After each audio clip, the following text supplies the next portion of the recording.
안녕하십니까. 저희는 중구청 도심재정비 전략 추진단입니다. 먼저 이렇게 귀한 시간 내주신 주민 여러분께 깊이 감사드립니다. 저희 찾아가는 주민 아카데미는 중구 관내 정비 사업지를 돌면서 각 절차에 맞는 중요한 주제를 선정하고 오늘처럼 이렇게 전문가분을 모셔서 강의를 듣는 시간입니다. 저희가 오늘 이제 중민동에 왔고요. 다음 달 조합 창립 조례를 앞두고 있는 중민동 3구 8번지 재개발 사업이 지금 활기차게 추진되고 있죠. 오늘 강의는 70분에서 80분 정도 그 사이에서 진행할 예정이고요. 끝나면 이제 궁금하신 점 우리 강사님께 질문하시면 답변을 해드리도록 하겠습니다. 이게 당연히 강의 한 번으로 100% 이야기는 어렵죠. 특히 정비사업 파트는 더욱 그렇습니다. 오늘 이렇게 들어보시면서 이렇게 돌아가는구나 감을 먼저 잡으시고 이유로 돌아가셔서 내용 한번 되새겨보시고 관련된 정보 한번 찾아보시고 하시면 차곡차곡 지식으로 쌓이실 겁니다. 이게 이제 앞으로 많은 도움이 될 거고요. 특히 조합의 임원이나 대의원 하실 분들은 사실 거의 준 전문가 수준으로 공부를 좀 많이 하셔야 돼요. 그럼 오늘 강의를 맡아주실 분을 소개를 먼저 잠깐 드리겠습니다. 한국부동산원에 공부하고 오셨었고요. 현재는 동서울대학교 도시계획부동산학과 경인교수와 함께 서울시흥시 본부장을 맡고 계시면서 서울시, 또 자치구, 또 인천시, 경기도에서 하는 정비사업 아카데미에서도 활약 중이십니다. 도시계획 기술사시고요. 정수활동도 상당히 뻔하고 계십니다. 작년에 저희 아카데미에서도 2번 강의해 주셨고요. 이규훈 교수님을 앞으로 모시겠습니다. 고맙습니다.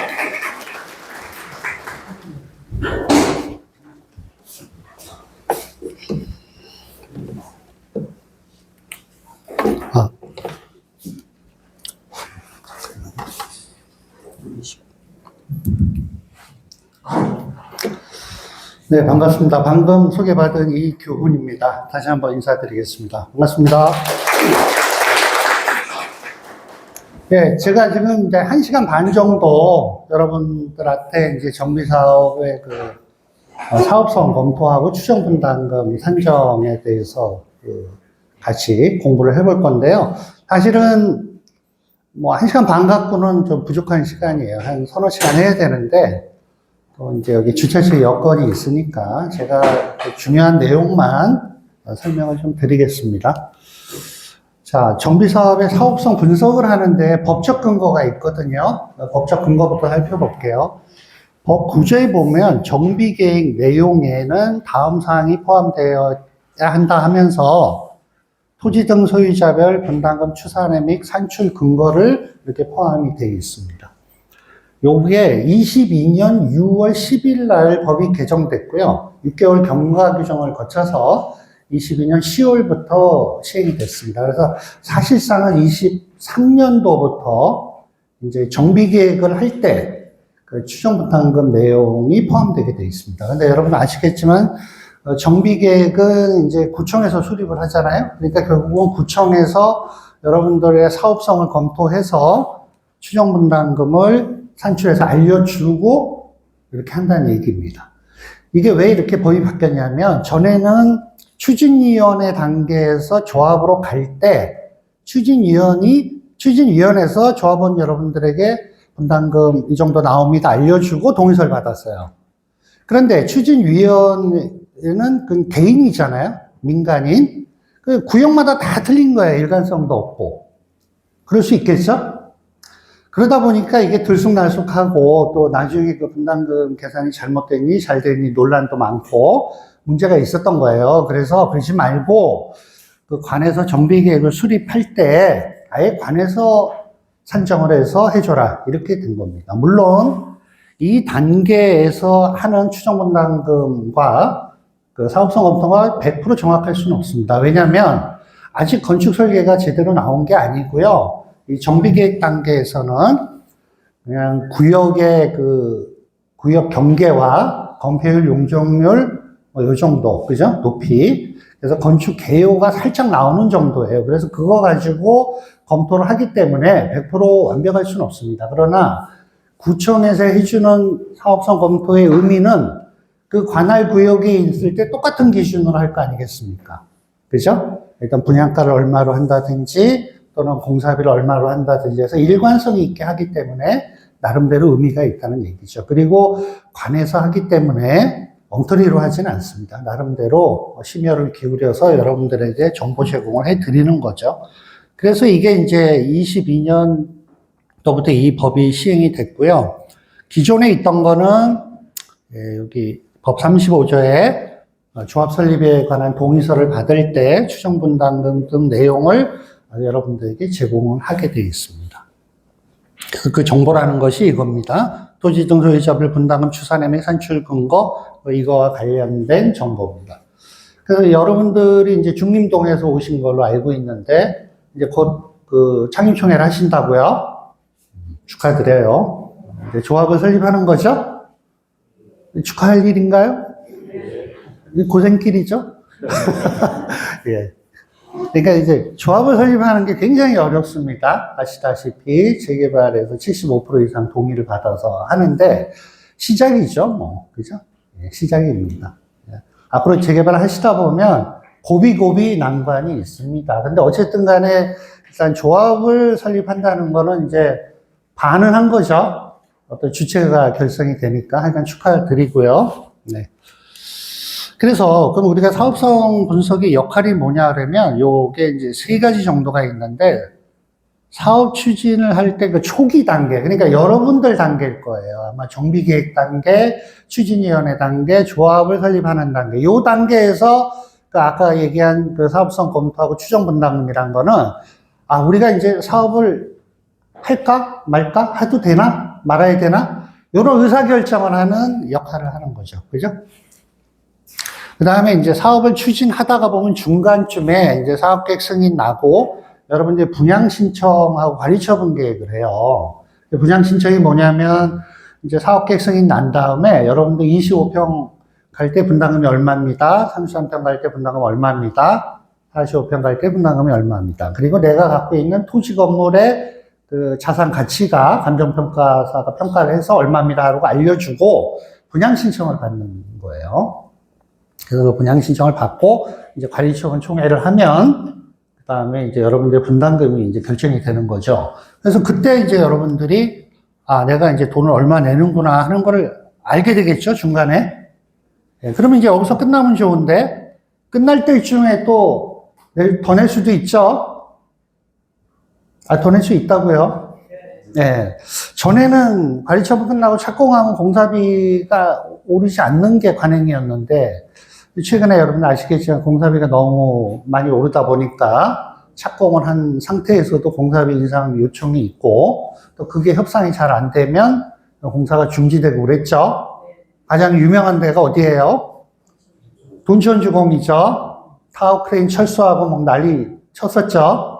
네, 그래서 이제 11월에 입주해요, 거기가.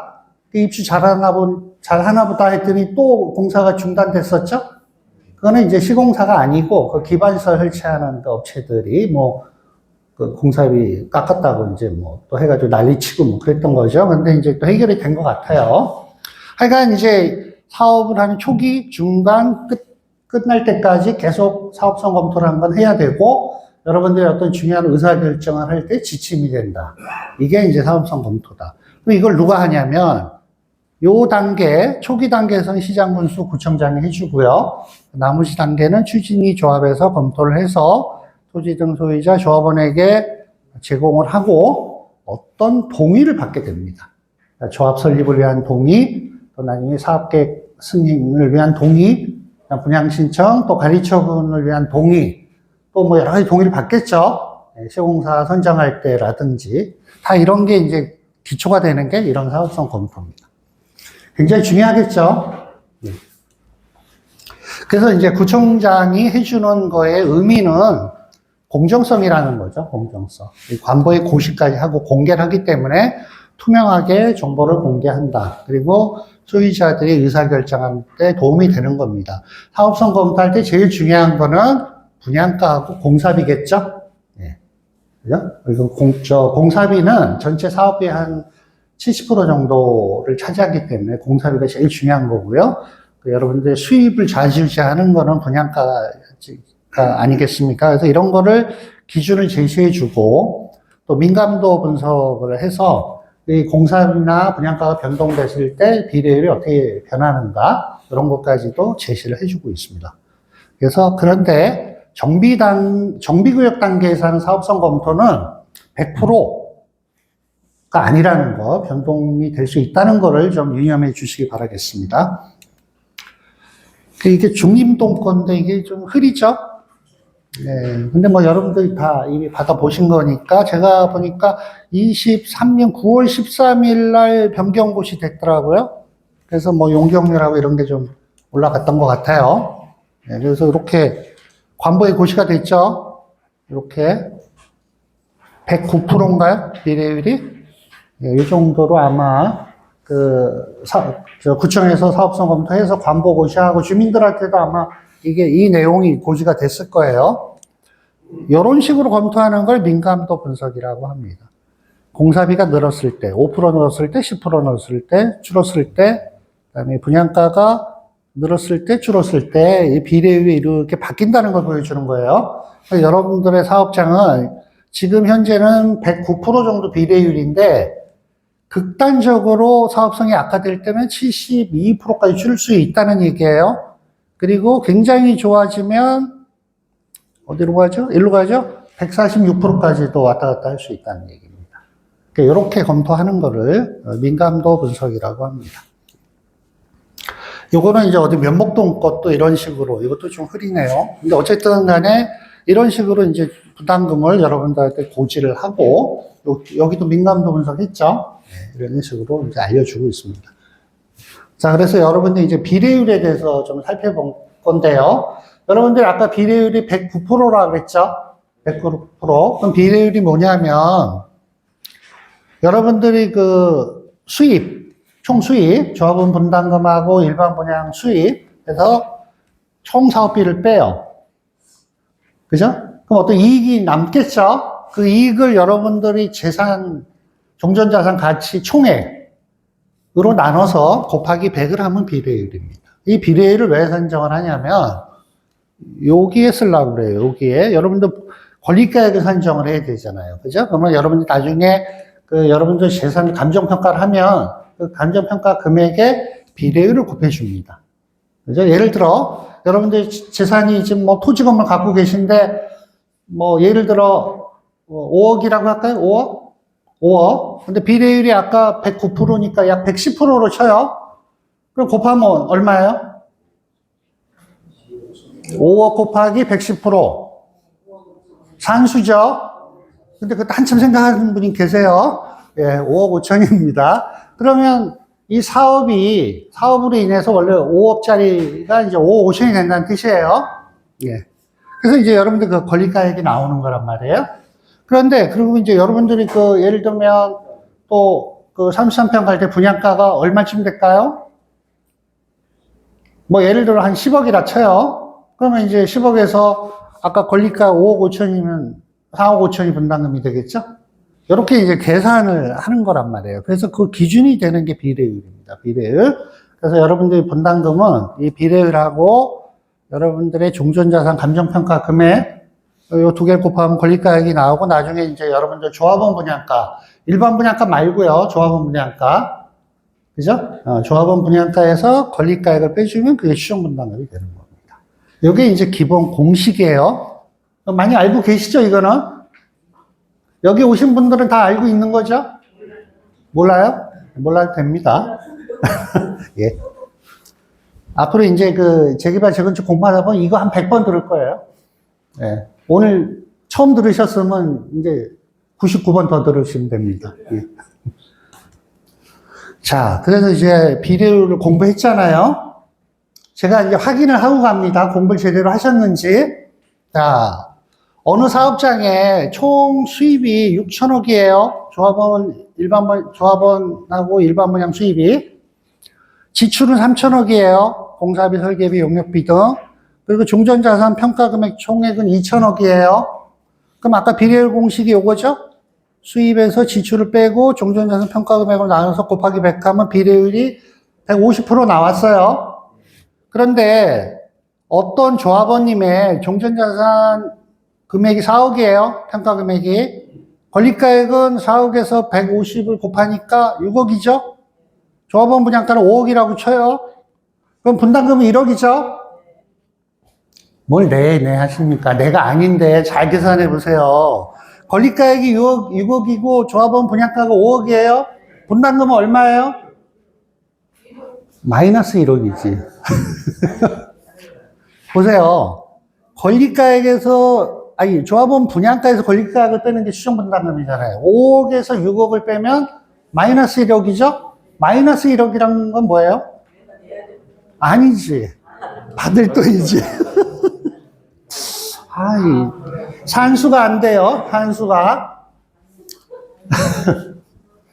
괜찮아요. 이거 당황하실 수 있죠? 예, 그래서 이거예요. 아까 말씀드렸잖아요. 비례율이 나오면 보통 비례율은 이제 조합에서 알려줘요. 그죠? 그러면 알려주고 여러분들이 요 종전 금액은 나중에 평가를 한단 말이에요. 그 금액이에요. 그럼 자기 평가 금액에 비례율을 곱할 수 있다니까? 그럼 권리가액이 나오는 거예요. 그리고 이제 조합원 분양가가 얼마인지 나올 거 아니에요? 25평, 33평, 45평에. 제가 이제 조그만 거 얘기한 거예요. 조그만 거. 한 25평짜리. 그 이제 뭐 일반 분양은 더 비싸겠지만 조합원 분양은 이제 일반 분양보다 싸니까 5억이라고 가정한 거잖아요. 5억에서 6억을 빼면 마이너스 1억이에요. 그러니까 마이너스 1억이라는 거는 분담금이 아니라 환급금이 되는 거죠. 그래서 여러분들이 앞에서 이렇게 막 얘기를 하면 예, 다 압니다라고 이제 이거 딱 물어보면 모른다고요. 그래서 이제 제가 다시 한번 연습해 본 거예요. 이런 식으로 풀면 됩니다. 자, 그리고 우리가 추정 분담금을 생각할 때 너무 어렵게 생각하지 마시고요. 이렇게 생각을 해보세요. 조합원 분담금이 중요하잖아요. 근데 우리가 정비사업비라는 게 공사비하고 사업비 해서 우리가 재개발을 하는데 들어가는 총 비용, 이 사업비죠. 여기서 일반 분양분을 빼면 나머지가 조합원 분담금이에요. 물론 수입에는 뭐 임대 아파트 매각 수익도 있고 상가 수익도 있어요. 그런데 그런 건 소소한 거니까 다 빼고 수입은 조합원 분담금하고 일반 분양 수입만 있다고 가정을 하는 거예요. 그러면 전체 비용에서 일반 분양 수입을 빼면 조합원 분담금 맞죠? 그래서 우리가 보통 전체 수입을 계산을 한 다음에 일반 분양 수입을 빼면 그 총액이 조합원 숫자로 나누면 평당 분담금이 되는 거예요. 근데 그렇게 n분의 1로 하는 건 정확하지가 않죠? 왜냐하면 여러분들이 갖고 있는 재산 가치가 다 틀리니까. 그래서 아까 비례율을 정하는 거예요. 비례율. 그리고 종전자산 금액을 평가를 하는 거예요. 그래서 나중에는 여러분들이 종전자산 평가 금액을 가지고 있는 비율만큼만 부담을 하는 겁니다. 전체 분담금에서. 예. 그렇게 이해를 하시면 되고, 자, 사업비가 증가하면 분담금이 증가하죠? 여기서 비용이 증가하니까, 비용이 증가하면 분담금 늘죠? 네. 일반 분양가가 상승하면 일반 분양 수입이 늘어서 조합원 분담금이 감소하죠? 일반 분양가는 요거죠? 용적률이 상승하면 일반 분양 수입이 많아져서 분담금이 감소한다. 맞죠? 조합원 분양 가격이 변경되면 분담금 총액은 변동이 없다. 맞나요? 이 조합원 분양 가격은 어디에 들어가요? 요거 아니죠. 요건데. 그죠? 그러면 요거요. 다시. 조합원 종전자산 평가 금액이 변하면 분담금 총액은 변하나요? 변하지 않나요? 네? 여기 변하지 않는다고 써 있잖아요. 변동 없다니까요. 요걸 잘 이해를 하셔야 되는데 요거 잘 이해를 못 하셔. 그래서 이런 거예요. 여러분들이 종전자산 평가금을 했는데 내 평가 금액이 너무 낮게 나와서 평가를 다시 해야 된다 막 그래요. 근데 내 것만 올려주면 모르겠는데 전체적으로 올라가죠? 똑같아요. 그럼 조합원 분양가를 내려달라고 그래요, 자꾸. 일반 분양하고 조합원 분양가 차이가 있잖아요. 예를 들면 이제 일반 분양가가 100이면 조합원 분양가 한 80 정도 하는데 70으로 하자. 더 싸게 하자. 이런단 말이에요. 그러면 내 분담금이 줄어나요? 예? 안 줄어요. 제가 오늘 그걸 얘기를 하려고 그러는 거예요. 자, 보세요. 다시 넘어갑니다. 자, 여러분들이 조합원 요거 있잖아요. 요거. 조합원 분양가가 요거잖아요. 요게 줄면 뭐가 줄어요? 전체 수입이 줄죠. 수입이 줄면 비례율이 올라가요? 내려가요? 네? 내려가죠. 이 수입은 일반 분양가하고 조합원 분담금을 합친 거잖아요. 그러니까 여러분들이 조합원 분양가를 내리면 조합 전체의 수입은 줄어요. 맞죠? 비례율은 내려가요. 비례율이 내려가면 권리가액이 내려간다고. 권리가액이 내려가면 분담금은 늘어요. 조합원 분양가격을 내리면 분담금이 는다고요. 그럼 조합원 분양가를 올리면 아니, 똑같다니까요. 올리거나 내리거나 똑같다고요. 똑같아요. 그래서 저는 어디 가서 조합원 분양가를 조합해서 잘못 책정했다. 막 욕을 해요. 딴 데는 80% 하는데 왜 우리는 85% 하냐? 선생님, 똑같은 얘기인데요. 아니라는 거야. 우리 조합이 잘못한다는 거예요. 잘못한 거 아니에요. 똑같아요. 자, 보세요. 이걸 이제 숫자로 대입을 안 해서 그런데 이게 줄으면, 그죠? 이게 줄면 비례율이 떨어져요. 비례율이 떨어지면 권리가액이 주니까 권리가액이 줄면 분담금은 늘어요. 반대로 얘기할게요. 조합원 분양가를 높여요. 일반 분양의 90%로 했어요. 그러면 조합원 분담금이 늘죠. 아니, 조합원 분양가가 늘었죠. 그러면 전체 수입이 늘죠. 수입이 늘면 비례율은 올라가요. 비례율이 올라가면 권리가액은 올라가죠. 권리가액이 올라가면 분담금은 줄죠. 반대라고, 반대. 반대가 돼요. 예? 반대예요. 내리면 좋은 게 아니야. 올려야죠. 똑같은 거예요. 그러니까 여기서는 줄고 비례율이 왔다 갔다 하기 때문에 그래요. 이해하셨죠? 그러면 내 평가 금액을 여기가 이제 분모잖아요? 분모가 여러분들 평가 금액의 총액이란 말이에요.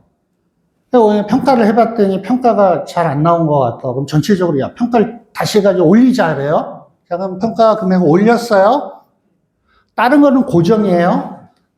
이 종전자산 평가금의 총액이 늘었어요. 그러면 비례율은 올라가요? 떨어져요? 내려가요.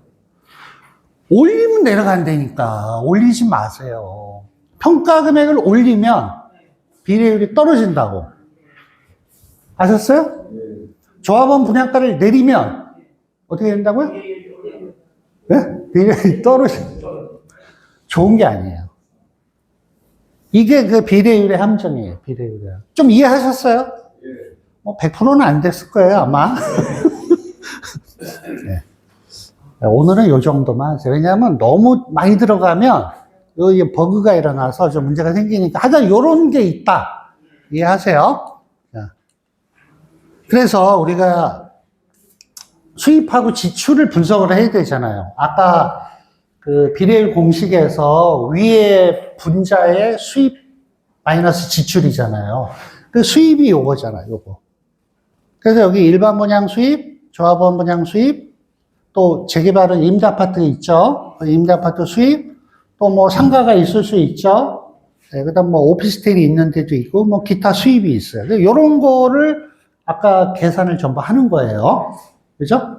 아까 그 공식은 간단한데, 막상 이제 이걸 다 계산을 해야죠. 그 일반 분양가를 얼마로 할지, 조합원 분양가를 얼마로 할지, 그 임대 아파트는 이제 서울시하고 SH에서 사가는데, 그 금액이 정해져 있어요, 법에. 그거 이제 금액대로 하고, 또 이제 상가가 있으면 상가 금액은 얼마로 책정을 할 건지 이렇게 해서 수입이 나오고, 지출은 공사비가 제일 중요하다고 그랬죠? 공사비가 한 70% 정도를 차지합니다. 그래서 이제 여기 쭉 나머지 비용들이 있죠. 이거를 이제 다 계산을 해봐야 돼요. 여러분들이 이제 이거는 여러분들이 잘 못하세요. 이거는 이제 정비사업 전문관리자가 이런 걸 해줘야죠. 그죠? 근데 여러분들은 이제 이렇게 원리만 아시면 되는 거죠. 그런 작업들을 이제 전문가한테 맡기고, 여기서 중요한 거는 일반 분양 수입이 중요하다는 거예요. 왜냐하면 일반 분양 수입에 따라 조합원 분양 수입이 결정이 돼버리잖아요. 그죠? 그러니까 수입의 대부분이 결정이 되는 게 일반 분양 수입, 분양가예요. 그리고 지출은 공사비가 한 70%라고 했지 않습니까? 이게 중요하다 이거죠.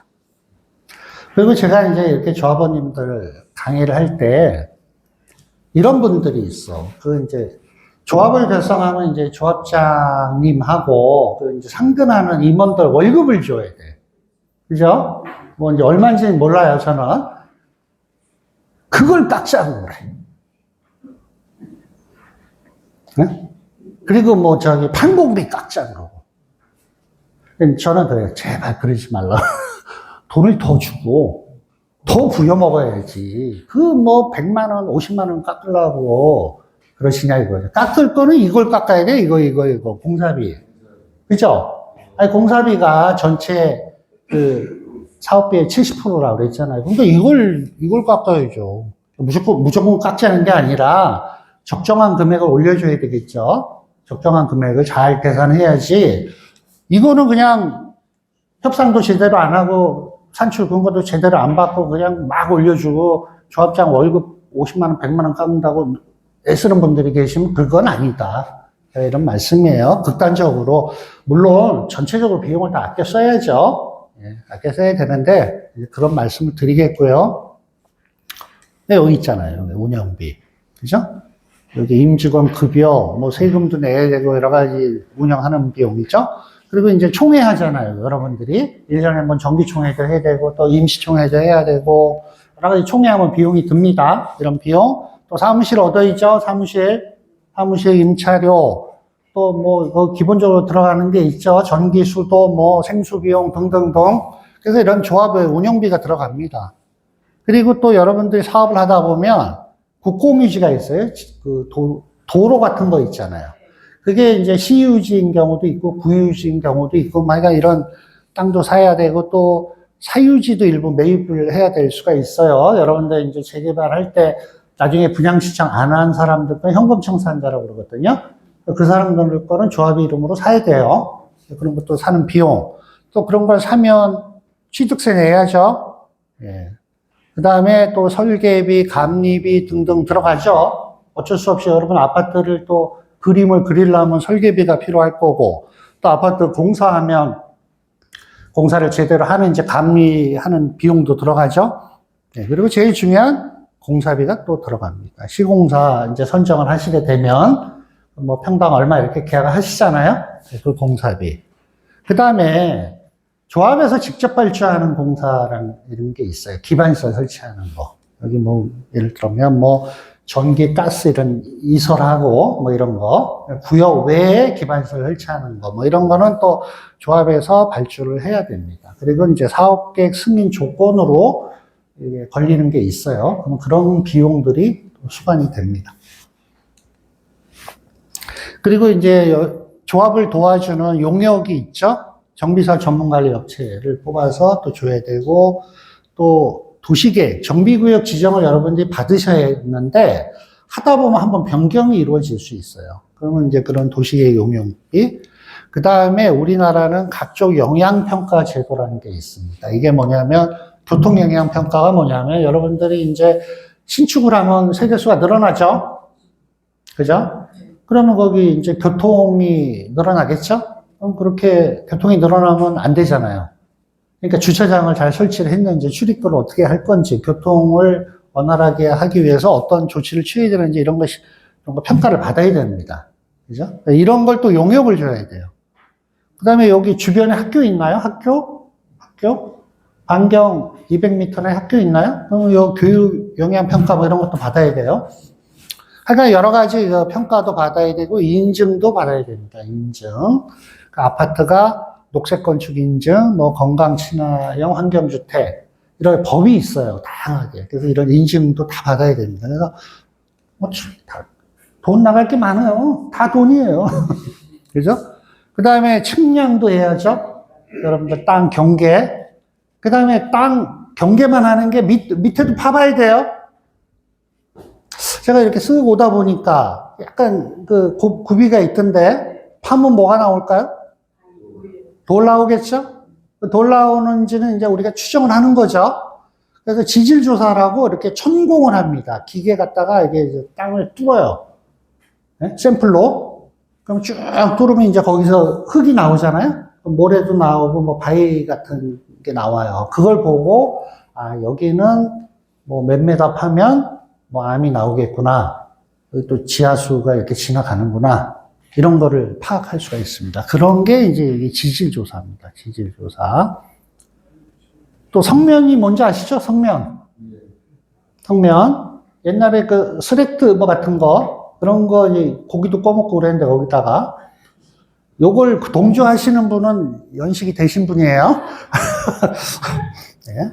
그래서 근데 이 성면이 이제 철거를 하면 그게 막 난리잖아요. 그래서 요새는 이 성면이 발암물질이 돼요. 그래가지고 전에는 그런 법이 없어서 그냥 이렇게 부시고 재활용할 것만 하고 나머지는 다 버리는 거였잖아요. 건물 철거하면. 근데 요새는 이 성면이 얼마나 있는지도 조사를 해야 됩니다. 미리. 그리고 그 성면을 그 해체하는 별도 회사가 있어요. 별도로 해야 됩니다. 별도로. 뭐 이렇게 방호복 쓰고. 그리고 또 그걸 잘하는지 감리도 또 해야 됩니다. 그래서 이게 법이 강화돼가지고 이 성면에 관한 용역도 해야 되고, 여기가 저기 도심에 가까우면 문화재 안 나오나요? 문화재? 안 나와요? 어떻게 알아요? 네? 나오면 안 됩니다. 뭐 나오면 보존해야죠. 재개발은 접어두고. 또 압니까? 팠는데 뭐 백제시대의 유물이 나오면 어떻게 해요? 재개발은 이제 물 건너 가는 거죠. 네, 그렇습니다. 그 풍납동 아시죠? 풍납동. 풍납동에서 무슨 가마가 나와가지고 거기 재건축인가 하던 그걸 못했어요. 못한 게 있어요. 그 무슨 경당 연립 재건축인가가 제가 알고 기억이 나는데 그 연립이 그 2주 다 했어요. 2주 다 하고 착공해서 땅 파다가 뭐가 나와가지고 그 문화재 청에서 나와가지고 여기 안 됩니다. 이거 역사적으로 엄청난 그 고고학적 의미가 있다. 그럼 어떡합니까? 그래서 그 땅을 전부가 샀어요. 통으로. 그래서 재건축을 못했습니다. 그런 사례도 있어요.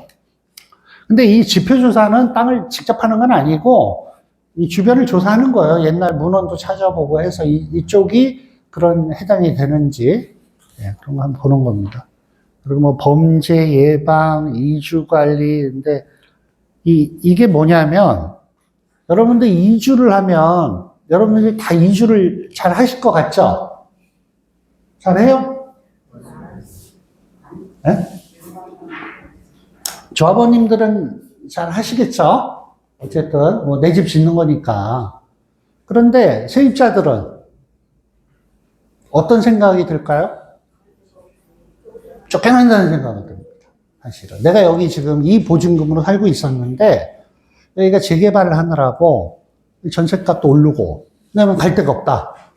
응? 이 주변에는 경기도로 가야 된다. 경기도로 쫓겨난다는 생각을 합니다. 실제로. 그러니까 입장을 좀 바꿔보셔야 돼요. 여러분들은 그래도 소유자잖아요. 소유자. 그죠? 근데 그분들은 어쨌든 재개발로 인해서 약간 쫓겨난다는 생각을 해요. 협조를 잘 안 해줘요. 그리고 이제 조합원 중에 나중에 이제 분양신청 안 하는 사람들. 안 하고 나는 분양신청을 포기한 사람은 현금으로 청산을 하거든요. 근데 이제 원래는 협의하게 되어 있는데 협의가 잘 안 돼요. 보통. 그러면 이제 재건축은 매도 청구, 여긴 재개발이니까 수용 재결로 갑니다. 법으로 갑니다. 법으로. 법으로 가면 어떻다고요? 사이가 좋아요? 나빠요? 나쁘죠? 그러니까 협조 잘 해주겠죠? 안 해줍니다. 그래서 세입자분들하고 이 현금 청산자분들이 이주에 잘 협조를 안 해줍니다. 그래서 이런 거를 누가 관리를 해줘야 돼, 관리를. 그죠? 조합원님들이 이주 가는 그런 일정도 다 체크하고, 그 이제 세입자도 내보내야 되고, 이런 걸 전체적으로 관리하시는 분이 업체가 또 있어요. 그 조합을 도와주는. 예. 그 다음에 이 재개발 지역이 또 뭐, 이주를 하면 한두 달에 하는 게 아니잖아요. 6개월, 1년 걸리잖아요. 그러면 어떤 데는 2주를 끝났고, 어떤 데는 2주 안 끝나고 그러면 되게 무섭습니다. 이 골목이. 우범지대 같이 됩니다. 그러면 이 범죄 예방을 위한 대책을 수립해야 돼요.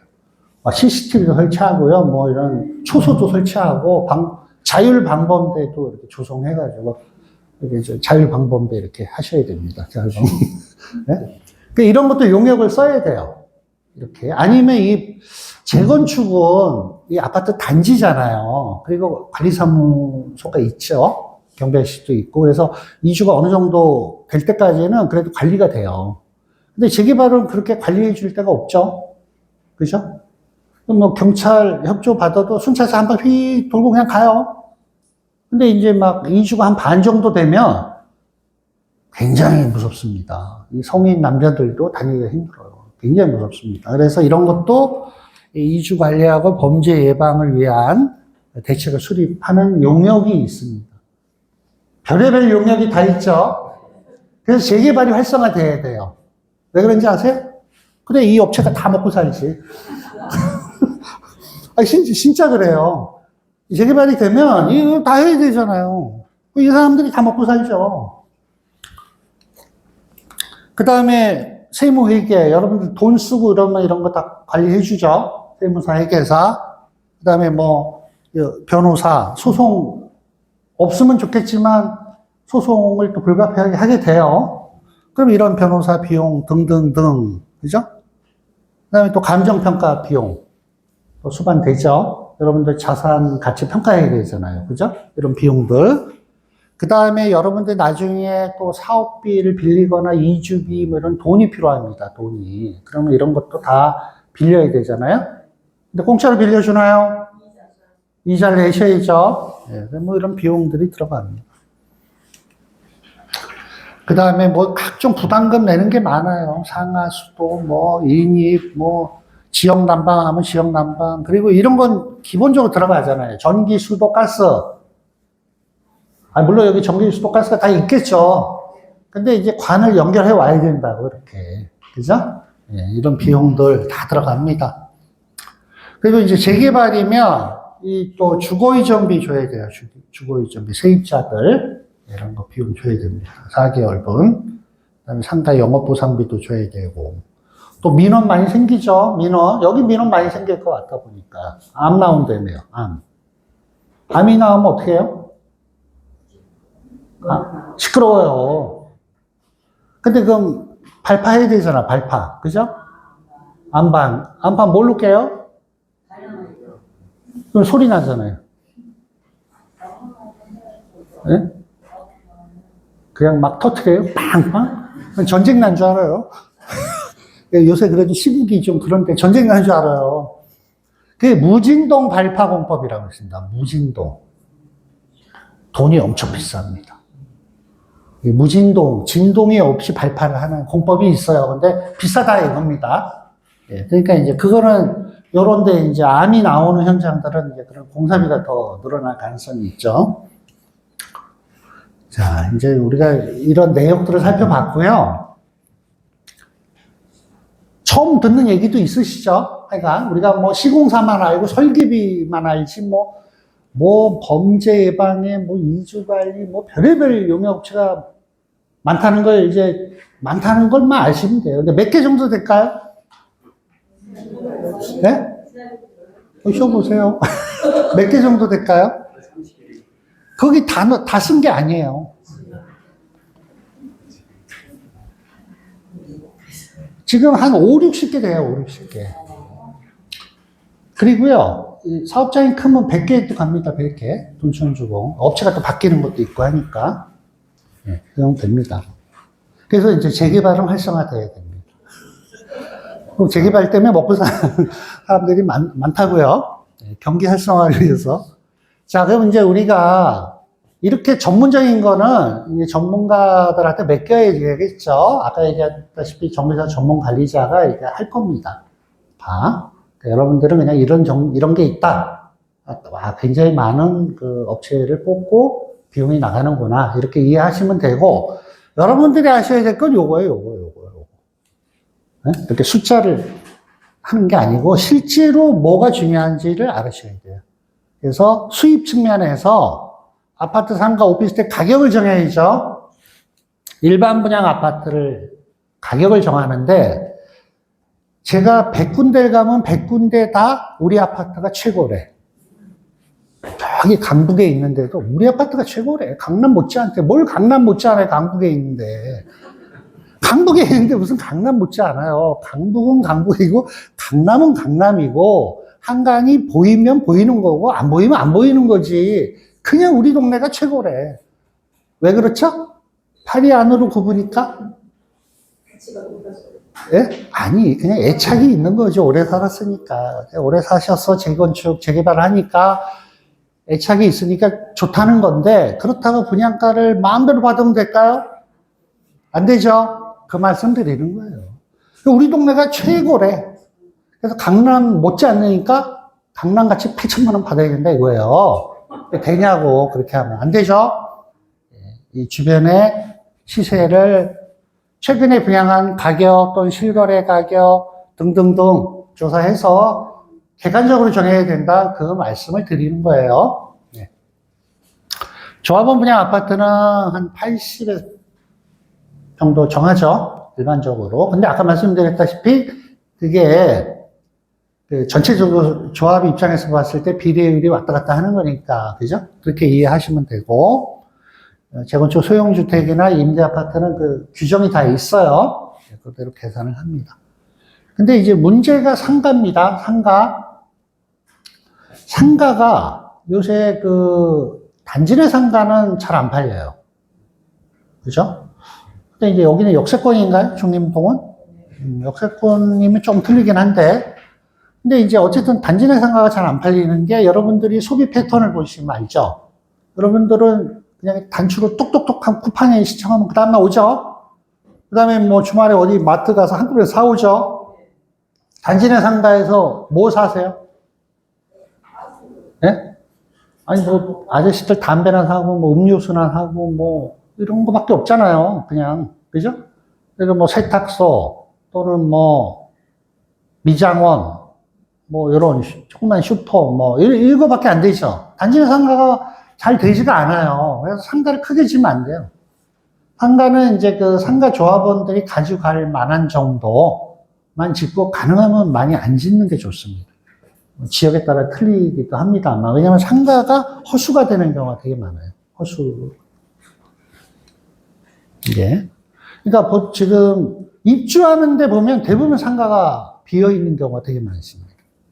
그럼 결국 어떻게 되는 줄 아세요? 나중에 할인 분양합니다. 할인 분양. 뭐 10%, 20%. 그럼 결국 사업성이 줄어드는 거거든요. 그러니까 상가는 좀 규모도 작게 해야 되고 보수적으로 계산을 하는 게 맞다. 이렇게 말씀을 드리겠어요. 그 이제 분양가 상한제 지역은 그 규제 지역만 적용됩니다. 그러니까 여러분들은 지금 분양가 상한제 지역이 아니죠. 그러니까 우리 지금 투기가율지구가 전국에 4개 있어요. 4개. 4군데. 어딘지 아시죠? 마용성에서 하나 맞췄어요. 용산. 강남에 있죠? 서초, 강남, 송파입니다. 서초, 강남, 송파, 용산이 규제 지역입니다. 투기가열 지구고 분양가 상한제 지역입니다. 그래서 요 4개 구는 분양가를 마음대로 책정을 못 합니다. 심사를 받아야 돼요. 나머지, 여기 마포인가요?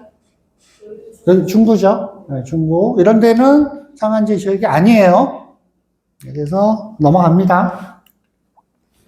그 다음에 이제 지출 측면에서 중요한 게 공사비입니다. 공사비. 공사비는 인상 조건을 보셔야 돼요. 자, 우리 공사비가 뭐 얼마 정도 하나요, 요새?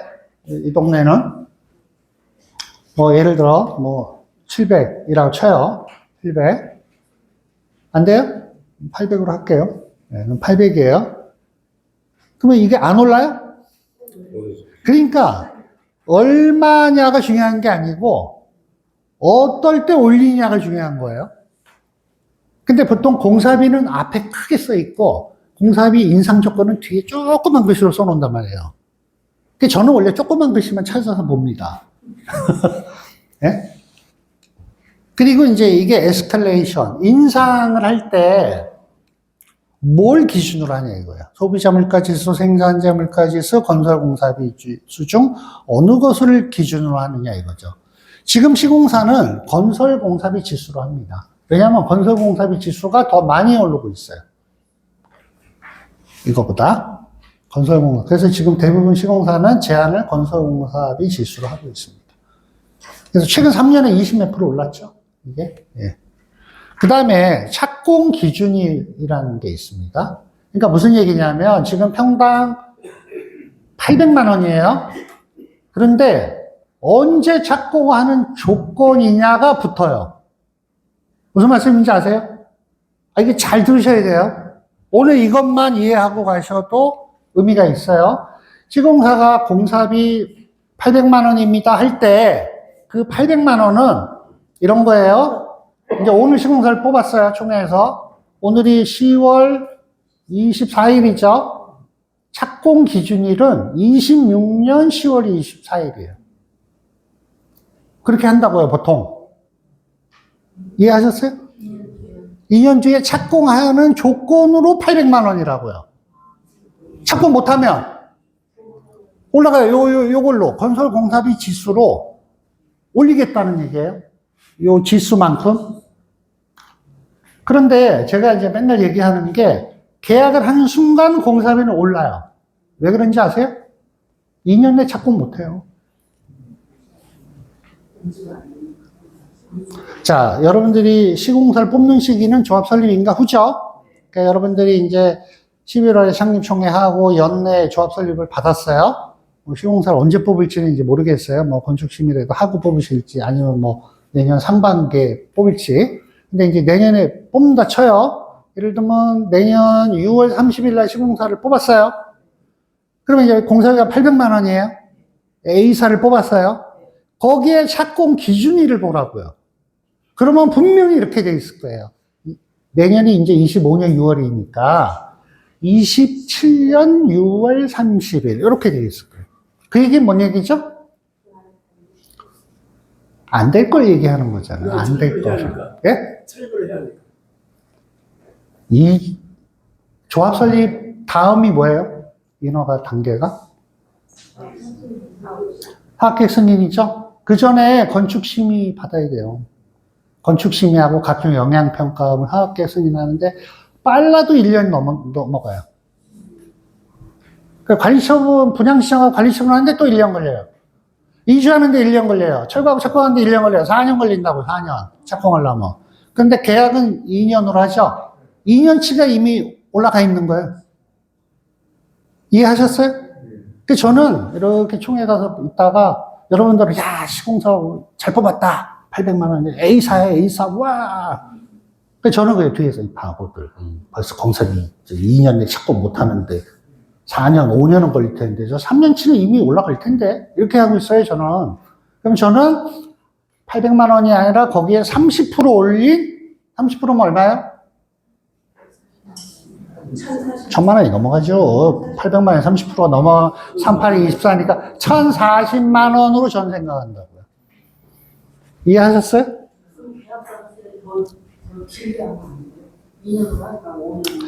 제가 조합이 아니죠. 여러분들한테 팁을 가르쳐 주는 거야. 그러니까 800만 원인데 저는 뒤에서 계산을 떠들고 1000만 원짜리구만. 이렇게 계산한다 이거예요, 저는. 근데 그게 요거 때문에 그렇다고요. 인상 조건, 요거. 그 계산을 해보면 그러니까 요거는 착공 기준일을 기준으로 한 것만도 이렇게 벌써 공사비가 올라간다고요. 근데 나중에 법규가 바뀌거나 조합원들이 뭐 바꿔주세요 하는 것도 플러스 되겠죠? 그러니까 공사비가 40% 오르는 거예요. 그죠? 그럼 800만 원에서 40%면 뭐 한 1000 얼마, 뭐 한 1000만 넘어가겠죠? 그렇게 되는 겁니다. 그래서 공사비는 또 지급 방법이 중요합니다. 지급 방법. 기성불이 있고 분양불이 있어요. 기성불은 기준, 공사 율에 따라서, 공시형에 따라 주는 거고, 분양불은 전체 수입 들어온 거 다 그냥 시공사 주는 거죠. 근데 이제 왜 그러냐면, 왜 분양불로 많이 하냐면, 시공사가 돈을 빌려줬잖아. 또 회수를 해야 되잖아. 그러니까 이제, 여러분들 수입이 생기면 다 시공사가 가져가는 형태로 계약을 합니다. 그래서 이제 기성불하고 분양불이 있다. 이렇게 이해를 하셔야 돼요. 근데 시공사한테 돈을 빌린 게 없으면 기성불로 공사한 만큼 주면 되죠? 여러분들이 내가 집 짓는다고 생각하면 업자들 와서 하면 공사 진척 10% 되면 10% 주고 20% 되면 20% 주고 이렇게 하는 거잖아요. 그런데 이 재개발은 시공사가 돈을 엄청나게 빌려준다니까, 조합에. 그거 먼저 회수해야 될 거 아니에요. 그러니까 분양불로 한다. 이해하셨죠? 네. 그냥 어쨌든 이런 기성불, 분양불이란 개념을 이해를 하셔야 돼요. 그 다음에 이런 거 있어요. 무이자, 유이자. 시공사가 사업비 무이자 얼마, 유이자 얼마 뭐 이렇게 해요. 뭐 200억은 무이자로 빌려주고 200억이 넘으면 유이자다. 그거 이해하시죠? 그 무이자, 그러니까 좋아하죠? 무이자니까 좋아하지 마세요. 공짜가 어디 있어요? 네? 무이자인데? 아니, 공짜가 없다. 무이자인데 그 이자만큼을 공사비에 녹여놨어요. 그렇게 이해하셔야 돼요. 그 다음에 이주비, 무이자 이주비. 네? 무이자죠? 아니라니까, 뭘 무이자가 없다니까 자꾸 공짜를 좋아하지 마세요. 무이자. 아니, 공짜로 주는 게 어딨어, 세상에. 무이자? 없어요. 없다고요. 일단 그렇게 생각하세요. 말이 무이자예요. 좀 이따 설명 드릴게요. 그 다음에, 그래서 이런 게 있어요. 요거 볼게요, 요거. 이주비가 이런 거예요. 어쨌든 여러분들이 이사를 하면 이주비를 받잖아요? 이사 갔다가 와야 되니까. 그죠? 여기 땅을 비워줘야 되니까. 그래서 보통 이제 여러분들 감정평가를 하잖아요? 그 이제 LTV 뭐 한 70% 이렇게 받아서 평가 금액의 이제 일정 부분을 이주비로 받아요. 그럼 이제 그거 갖고 여기 근처 어디 전세 살다가 이제 아파트 지어놓으면 와야 되잖아요? 그래서 이제 이주비를 주는데 원래는 이자가 있는 거예요. 근데 이제 세 가지 방식이 있어요. 여러분들이 이주비를 가져가고 그 이자를 꼬박 내야 돼, 월별로. 그죠? 네. 근데 연체를 해. 사람들이. 안 그래? 하다 보면? 그래서 조합에서 이자를 대납을 해준다고. 네? 그리고 입주 때 한꺼번에 그 원금하고 이자를 갚는 형태로요. 내가 이자 안 내잖아. 그게 무이자예요. 네? 지금 당장 안 내잖아. 그 무이자라니까. 그죠? 그리고 아예 조합에서 그거를 비용으로 할 수도 있어요. 진짜 무이자로 할 수 있어요. 조합의 비용으로.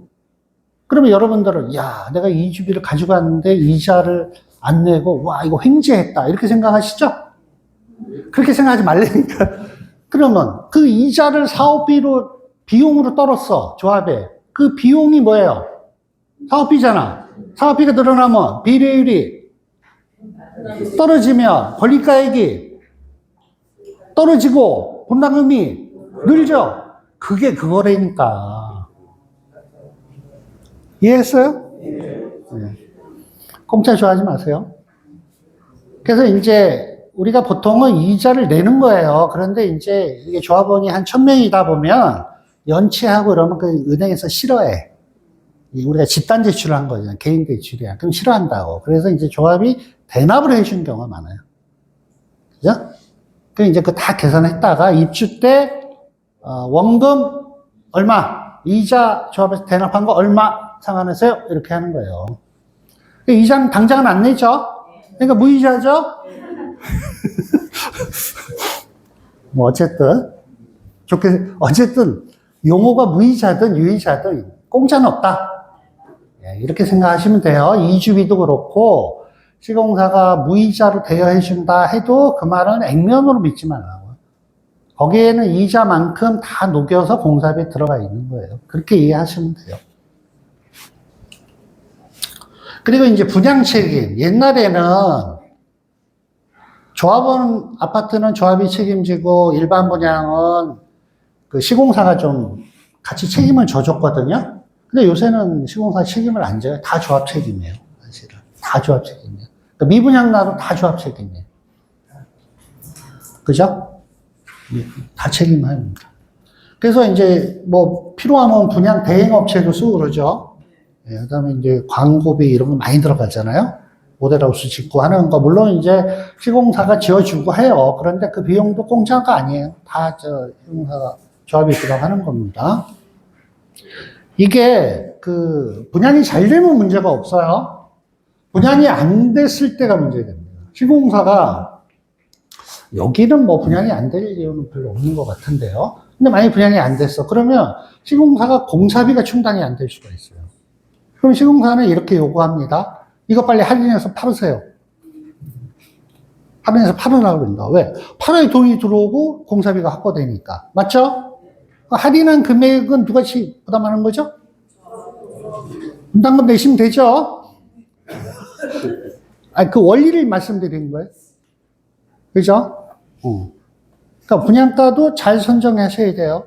그냥 분양가를 너무 지나치게 높게 하면, 나의 분양이 안 되면 할인 분양해야 되고, 이미 관리처분을 다 끝냈기 때문에 추가된단 말이에요. 그죠? 시공사가 그거는 양보를 안 해요. 그런 것들을 시공사 뽑고 계약할 때 다 그 명기가 돼 있어요. 그죠? 그래서 분양이 잘 돼야 된다. 그러려면 적정한 분양가에 되겠죠? 제가 아까 상가는 보수적으로 하라고 말씀드렸고, 아파트도 이게 팔이 안으로 굽는다고 말씀드렸죠? 지나치게 객관적으로 보면 안 되죠?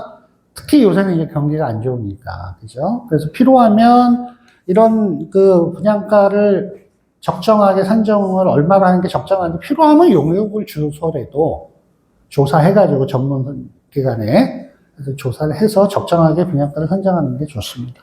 근데 이제 여기서 조합하고 시공사가 항상 충돌을 합니다. 시공사는 자기 공사비만 확보되면 돼요. 그죠? 근데 조합은 좀 더 받으려고 그러죠? 더 받아야 내 분담금이 주니까. 근데 그걸 어느 선에서 결정하느냐가 이제 묘미죠.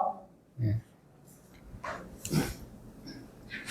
현금 청산자에 대해서 말씀을 드릴게요. 현금 청산자는 여러분들이 아직 그 단계가 아니지만 이제 조합을 설립하고 사업계획 승인이 나고 이제 감정평가를 다 하고 관리처분 전에 그 사업계획 승인이 나면 120일 이내에 하게 돼 있어요. 넉 달이죠.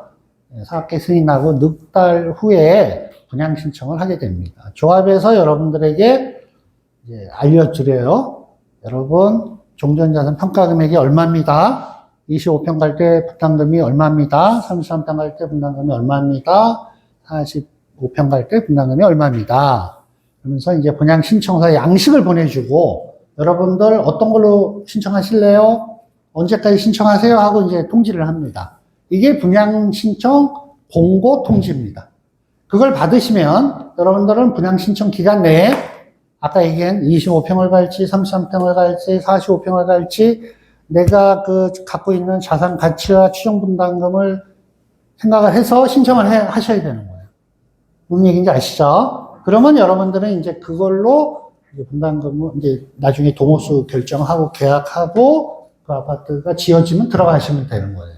그런데 나는 재개발을 하려고 그랬는데 나는 지금 너무 돈도 없고 지금 뭐 사업하는 것도 힘들고 나는 아파트를 분양을 못 받겠다 하는 분은 분양 신청을 하지 않을 수 있어요. 있겠죠? 그것도 내 마음이니까. 그러면 그분들 거를 현금으로 조합이 사야 됩니다. 그거를 이제 분양시 안 한 분을 현금 청산자라고 얘기를 하고요. 이분들을 매입을 해야 됩니다. 그 토지 건물을. 절차는 일단 협의를 하게 돼 있는데 협의가 대부분 안 돼요. 100%. 왜? 안 돼요, 협의. 예, 서로 사는 사람은 적게 살라고 그러고 파는 사람은 비싸게 팔라고 그러니까 거의 안 됩니다. 99.99%가 협의가 안 됩니다. 그래서 결국 법으로 갑니다. 법으로. 재건축은 매도 청구 소송 법원으로 가고 재개발은 수용 재결, 지방 토지 수용위원회로 갑니다. 토지 수용위원회도 이제 법원하고 비슷한 거예요. 그럼 이제 거기에서 판결에 의해서 그 결정이 되면 그 금액으로 이제 소유권이 넘어오는 거예요. 그죠? 그런데 이게 시간이 꽤 걸려요. 그 절차가. 그러면 첫째, 이 사람들 그 매입 비용도 있고요. 이거 하려면 또 평가를 또 합니다, 그때. 안전평가 또 합니다. 변호사 선임해야 됩니다. 또 소송해야 되니까. 그 다음에 이거 사면 또 취득세도 내야 되고, 재산세도 내야 되고, 또 여기 늦게 주면 또 지연이자 내고 해서 이 현금 청산자가 많으면 사업이 또 안 됩니다. 그래서 저희는 이렇게 보는 거예요. 조합을 설립할 때 75%죠. 그래서 쭉 이제 사업을 해오다가 분양 신청률이 몇 프로냐가 굉장히 중요합니다. 분양 신청률이 뭐 90 몇 프로가 안 되고 70 몇 프로다 그러면 굉장히 심각한 거예요. 그럼 75%다 하면 25%를 사야 되잖아요. 여러분들 전체 그 재산의 25%를 사게 되면 돈이 엄청나죠. 또 재개발한다고 가격은 올랐을 거 아니에요, 그때는. 그죠? 학계 승인 이유니까 가격은 올라 있을 거잖아요. 지금보다 한 2배, 50% 이상 올라 있을 가격이 있잖아요. 그걸 25%를 사야 된다면 비용이 엄청납니다, 사실은. 그리고 그분들이 협조를 잘 안 한다고 그랬죠? 그래서 사업이 되게 힘들어요. 어느 단계에서 그 관리 처분, 이주 철거 단계가 굉장히 힘듭니다. 근데 이 단계가 왜 중요하냐면, 이때는 돈이 엄청나게 많이 들어가요. 이주비 나가죠. 그죠? 그 다음에 각종 용역업체 용역비 다 주는 단계예요, 지금. 돈이 막 나가는 때문이에요. 한 달, 2달 지연되면 이자가 몇십억씩 늘어납니다. 무슨 말씀인지 알겠죠? 그래서 현금 청산자가 적어야 돼요. 근데 아까 제가 말씀드렸잖아요. 세입자들을 다 협조 안 하고 현금 청산자가 협조 안 한다 그랬잖아요. 세입자는 어쩔 수 없죠, 그죠? 어쨌든 잘 또, 보상비 주고 이제 협의해서 보내야 되는데, 이 현금 청산자들이 문제입니다. 오히려. 이 현금 청산자가 많으면 사업이 후반기 사업에 굉장한 영향을 미친다. 그러니까 조합의 그 집행부나 이렇게 되시는 분들은 현금 청산자가 최소화되도록 노력하셔야 돼요. 그죠? 물론 뭐 사업성이 좋으면 다 하겠죠. 사업성이 좋으면. 그러나 뭐 또 경우에 따라 사업성이 없을 수도 있고 또 개인이 생각했던 것보다 분담금이 많이 나올 수 있어요. 그러면 아예 난 안 할래? 이렇게 하는 사람이 있을 수 있다는 얘기예요. 예. 그래서 그런 거. 그 다음에 설계비하고 도시계획 용역비는 보통 2-3번 변경이 수반됩니다. 우리가 사업계획 승인 받았는데 한 번에 그냥 설계 변경 안 하고 가는 경우는 거의 없어요. 보통 2-3번 설계 변경이 되고요. 그 도시계획, 정비계획 변경도 몇 번 이루어집니다. 사실. 그러니까 우리가 비용 산정을 할 때 그런 거를 좀 같이 고려를 하셔야 된다는 얘기예요. 산정을 할 때. 예. 그리고 이제 그 아까 비용 항목 중에도 또 뭐 정비사업 정론관리 용역비도 그렇고 하여간 이게 설계가 변경됨으로써 또 추가로 발생하는 비용들이 생길 수 있어요. 예. 그런 비용들이 추가로 나간다는 것도 생각을 하셔야 됩니다.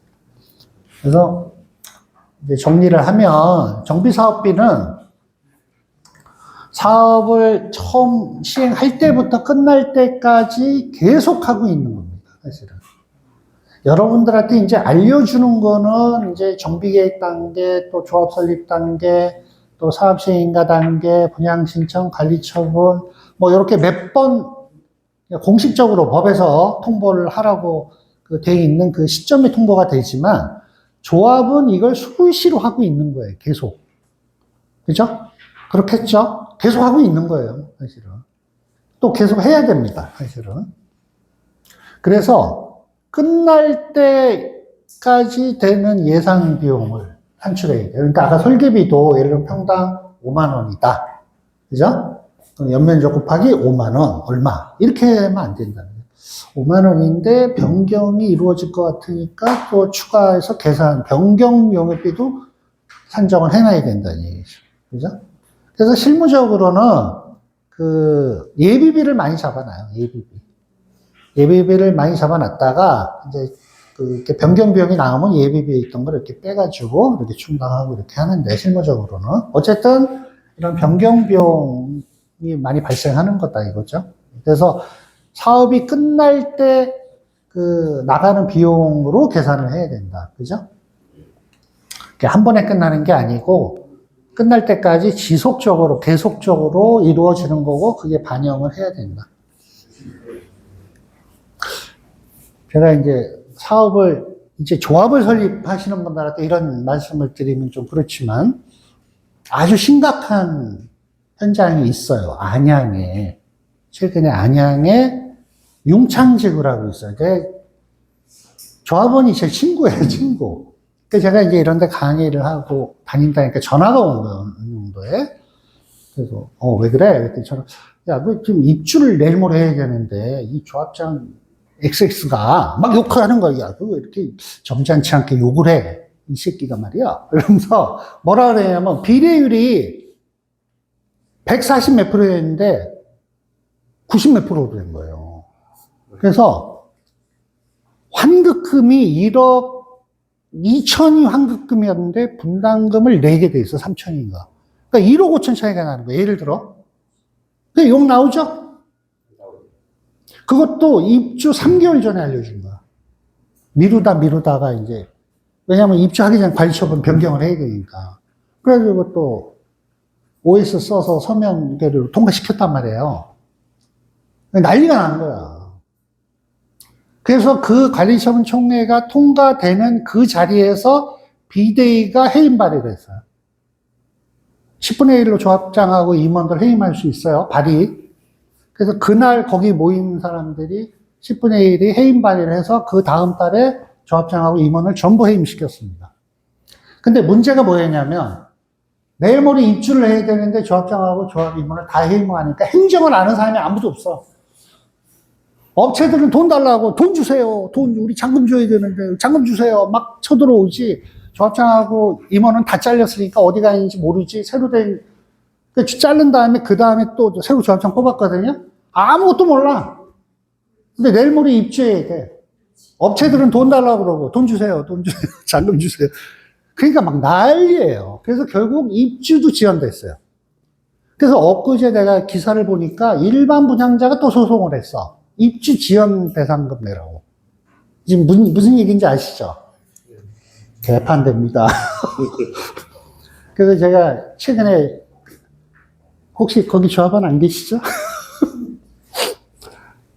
그 얘기를 왜 하냐면 제 친구가 거기 살아요. 그래서 내가 그 얘기를 들어보니까 화가 나겠더라고. 막 욕이 나오겠더라고. 그러니까 자기는 거기서 오래 살아가지고 이제 재개발을 해서 내일 모레 입주를 하면 1억 2천을 받는다고 생각했단 말이에요.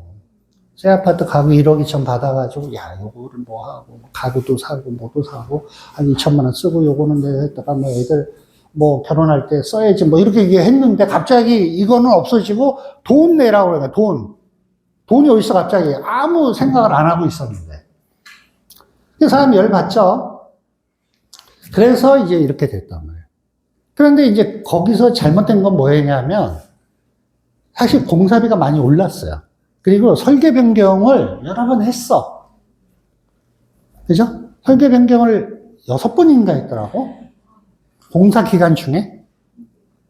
근데 그 설계 변경에 따른 공사비가 인상됐을 거 아니에요.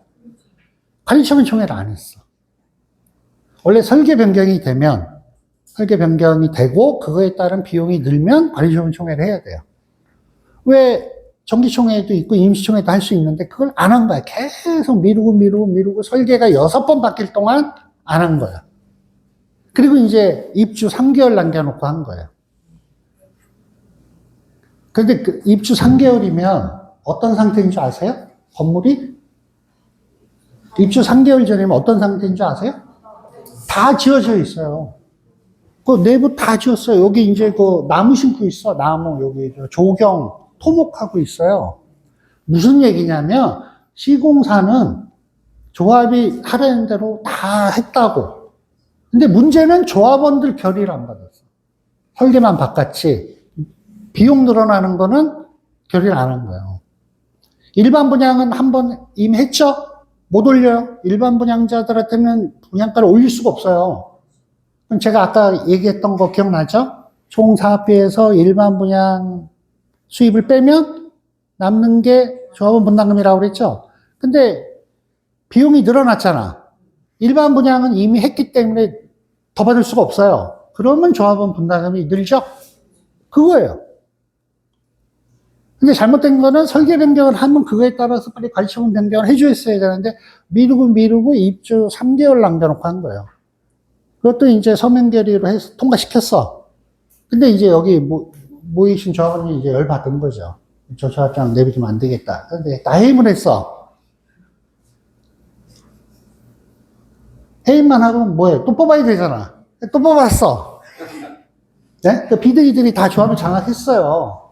근데 그분들은 아무것도 몰라, 행정을. 네?